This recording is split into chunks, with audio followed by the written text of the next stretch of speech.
মেঘনার মোহনায় ধীরে ধীরে এক হয়ে যাচ্ছে দেশের দক্ষিণ পূর্বাঞ্চলের 3টি দ্বীপ, সন্দ্বীপ, স্বর্ণদ্বীপ ও ভাসানচর। মহাকাশ গবেষণা সংস্থা স্পারসোর সাম্প্রতিক গবেষণায় উঠে এসেছে, নতুন ভূমি সৃষ্টির ধারায় এই 3 দ্বীপ এখন প্রায় একটি বিস্তৃত ভূখণ্ডে পরিণত হয়েছে। পলিমাটির স্তরে স্তরে বদলে যাচ্ছে মানচিত্র, বদলে যাচ্ছে উপকূলের জীবন। এই নতুন ভূমির একটি বড় অংশ এখন পরিচিত সবুজ চর নামে, আয়তনে প্রায় 80 বর্গ কিলোমিটার, যার অনেকটাই এখনও জনবসতিবিহীন বিরান। তবে নদী ভাঙনে ঘরহারা মানুষ আবার ফিরছেন পুরনো ভূমিতে। কেউ ঘর তুলছেন, কেউ জমিতে চাষ করছেন, কেউ গবাদি পশু নিয়ে ফিরছেন আসার ঠিকানায়।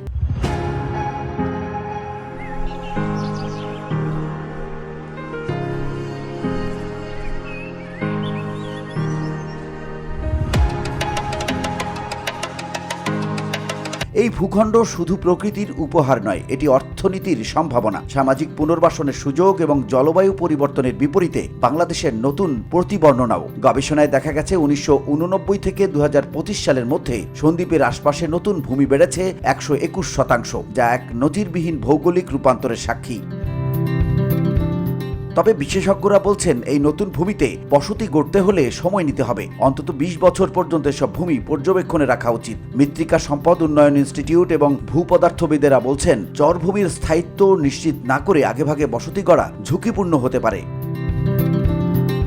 এই ভূমিতে ইতিমধ্যেই প্রায় 7,000 পরিবার গবাদি পশু, ধান ও সামুদ্রিক মাছ চাষের মাধ্যমে জীবিকা গড়ে তুলেছে। গবেষণায় উঠে এসেছে, সবুজ চর থেকে বছরে উৎপন্ন ধান প্রায় 20,000 টন, যা দেশের অন্যতম বৃহৎ ধান ভাণ্ডার। পাশাপাশি মৎস্য সম্পদের বাজার মূল্য প্রায় 100 কোটি টাকা।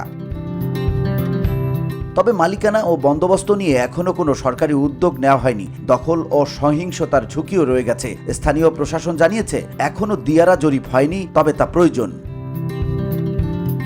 VOD Bangla news desk.